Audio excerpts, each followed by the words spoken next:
Samantala, pinag-iibay pa rin ng Bagyong Butsoy ang hanging habagat na siyang nagdadala ng pag-ulan sa bansa. Dahil dito, nananatili pa rin naka-alerto ang Office of the Civil Defense at National Disaster Risk Reduction and Management Council. May report ang aming kasamang si Julius Disamburon mula sa NDRRMC Live.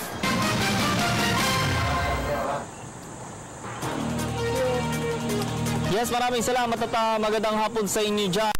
Ongoing ngayon yung nagiging pagpupulong ni NDRRMC Executive Director Undersecretary Ricardo Halad sa ilang mga ahensya po ng pamahalaan. Kaugnay pa rin po ito ng paghahanda nga po ng mga nagiging aksyon po ng pamahalaan. Kaugnay nga po dito sa bagyong si Butsoy na kung saan nga po ay pinalakas nga po ang hanging habagat.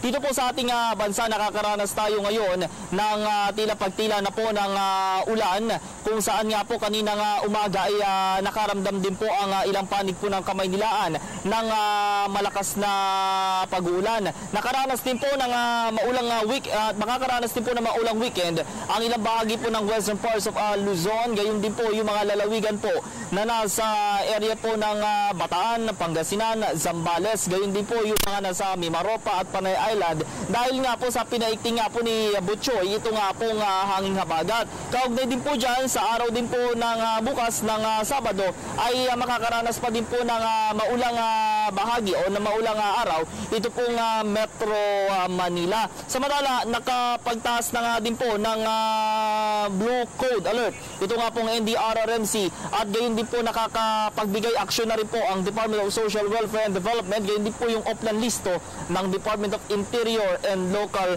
Government, lalo na po sa mga local government units. Ngayon, inaantabayaran na lamang po natin itong press briefing na gagawin po dito po sa tanggapan ng Office of the Civil Defense NDRRMC kung saan nga po ay magbibigay po ng update. Ito pong si Undersecretary Halad, kasama po ang iba't ibang ahensya din po ng pamahalaan. Kaugnay nga po dito pa rin sa bagyong si Butsoy. Yan muna latest muna pa rin dito sa NDRRMC.